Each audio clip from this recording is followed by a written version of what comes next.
नमस्कार, मैं हूँ आपका दोस्त विजय विद्रोही। आप मुझसे जुड़ चुके हैं, इसके लिए आप सबका तहे दिल से शुक्रिया और 7-8 मिनट जुड़े रहने की कोशिश करूँगा। हमारे खास कार्यक्रम विजय फैक्टर में आप सबका स्वागत है।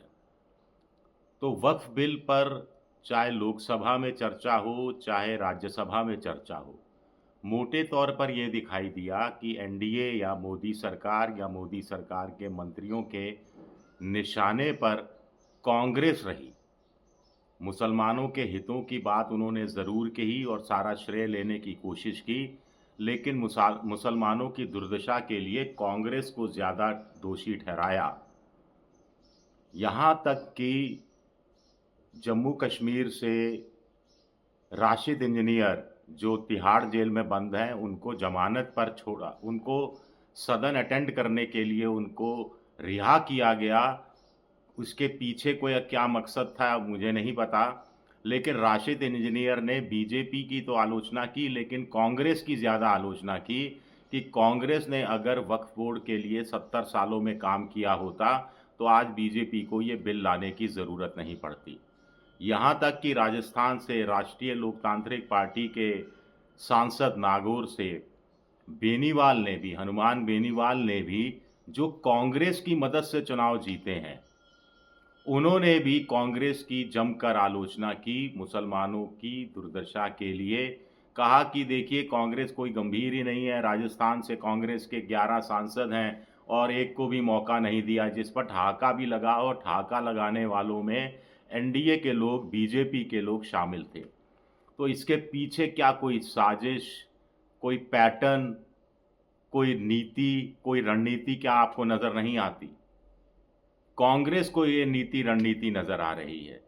दरअसल बीजेपी हो, चाहे संघ हो, चाहे मोदी हो, चाहे मोहन भागवत हो, उनके निशाने पर कांग्रेस ज़्यादा रहती है, विपक्षी दल उतना नहीं रहते। कांग्रेस में भी राहुल गांधी प्रमुख रूप से निशाने पर रहते हैं। तो अब बड़ा सवाल उठता है कि वक्फ बिल का इस्तेमाल अगर एनडीए अपने पक्ष में इस रूप में कर रहा है कि हमने, देखिए, वक्फ बोर्ड के अंदर शिया भी को भी प्रतिनिधित्व दे रहे हैं, बोहरा को भी दे रहे हैं, पसमानदा मुसलमानों को भी दे रहे हैं, महिला मुसलमानों को भी दे रहे हैं, जिनकी कांग्रेस उपेक्षा करती रही।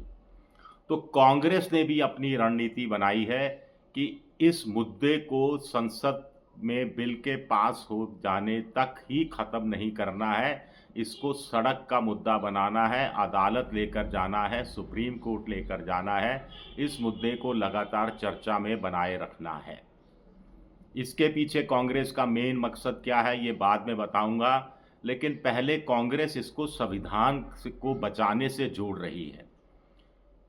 पिछले 1.5-2 साल से राहुल गांधी ने आरक्षण बचाओ, संविधान बचाओ, जातीय जनगणना कराओ, इन मुद्दों पर ज़्यादा जोर दिया है। संविधान बचाओ एक ऐसा मुद्दा है जो बिहार में कांग्रेस को लगता है चल सकता है, लेकिन उसमें एक नया रैपर, एक नया कवर चढ़ाने की ज़रूरत थी। इसीलिए अब वक्फ बिल का इस्तेमाल कांग्रेस इस रूप में कर रही है कि मुसलमानों के हितों को ख़त्म किया जा रहा है।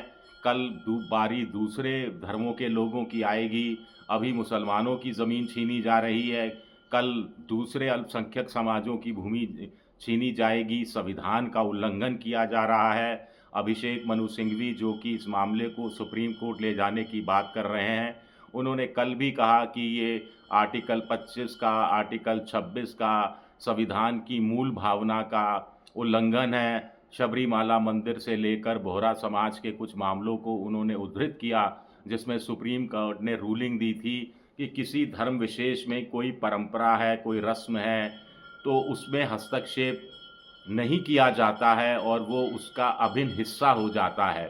इस तरह की कुछ बातें कही थी। तो कांग्रेस को लगता है कि जब गालियां खा ली 2 दिन लगातार, तो फ़ायदा क्यों ना वक्फ बिल का विरोध करके उठाया जाए। क्यों नहीं जनता के बीच में ये स्थापित करने की कोशिश की जाए, या मुसलमानों के बीच में, कि वही कांग्रेस ही मुसलमानों की असली रहनुमा है, वही असली धर्मनिरपेक्ष पार्टी है, वही मुसलमानों का खुलकर साथ देती है और हिंदू वोट के टूट जाने की चिंता नहीं करती है। लोकसभा चुनाव में भी देखा गया, उसके बाद भी देखा गया कि मुसलमानों का रुझान कांग्रेस के प्रति बड़ा है और कांग्रेस को लगता है कि चाहे उत्तर प्रदेश हो, चाहे बिहार हो, यहाँ तक कि बंगाल ही क्यों ना हो, वहाँ पर मुसलमानों के हितों की आप ज़्यादा बात करेंगे तो अपने लिए एक अलग वोट बैंक भी तैयार कर पाएंगे। लिबरल हिंदू भी आपसे जुड़ेगा। आरक्षण बचाओ, संविधान बचाओ के नाम पर गरीब ओबीसी भी जुटेगा, दलित भी जुटेगा, दलित आदिवासी भी जुटेगा और एक बड़े कैनवास को वो वोट बैंक के स्थापित करने में कामयाब हो जाएंगे। अब मामला सुप्रीम कोर्ट में जाता है। मुस्लिम पर्सनल बोर्ड भी इस पर रिट लगाएगा, कुछ और मुस्लिम संगठन भी लगाएंगे, लेकिन कांग्रेस एज एन पार्टी अगर रिट लगाती है या वो याचिका दाखिल करती है तो उसका एक अलग असर होगा मुसलमानों में भी। एक चीज़।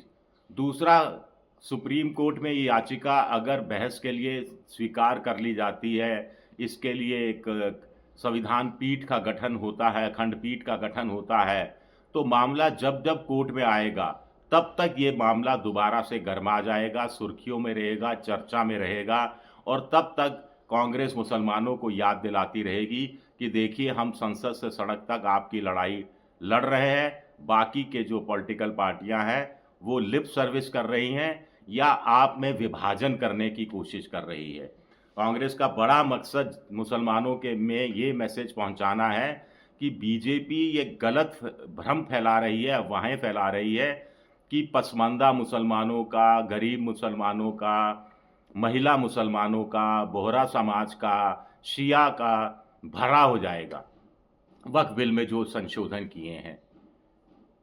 कांग्रेस समझ रही है कि बीजेपी जानती है कि कांग्रेस का वोट उनको, मुसलमानों का वोट मिलने वाला नहीं है, लेकिन बीजेपी चाहती है कि मुसलमानों का वोट भले उसे नहीं मिले लेकिन कांग्रेस के पक्ष में उनकी झोली में एक तरफा ना चला जाए, उसमें बिखराव हो जाए, उसमें टूट फूट हो जाए, उसमें सेंध लगाई हो जाए, सेंधमारी हो जाए। इसके लिए बीजेपी अपना ये खेल खेल रही है और कांग्रेस अपना सियासी गणित उठा रही है। कांग्रेस को लगता है कि राहुल गांधी की मोहब्बत की दुकान, भारत जोड़ो यात्रा, प्रेम सद्भाव की बात, फिर सवर्ण जाति का एक हिस्सा वोटर कांग्रेस का साथ देता ही रहा है, लिबरल हिंदू जो बीजेपी को वोट नहीं देता है वो कांग्रेस के साथ आ ही जाएगा, आता ही रहा है। फिर कांग्रेस को लगता है कि आने वाले समय में आर्थिक मंदी, महंगाई, बेरोजगारी, इस कारण भी बीजेपी से नाराज वोट छिटकेगा और जो कांग्रेस को ही एक अल्टरनेट के रूप में देखेगा जिसका फायदा वो चुनाव में उठा सकती है।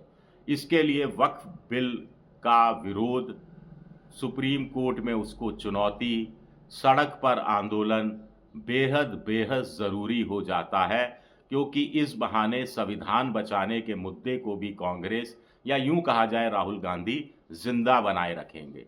शुक्रिया मेरा ये वीडियो देखने के लिए। पसंद आए तो लाइक कीजिए, सब्सक्राइब कीजिए, शेयर कीजिए।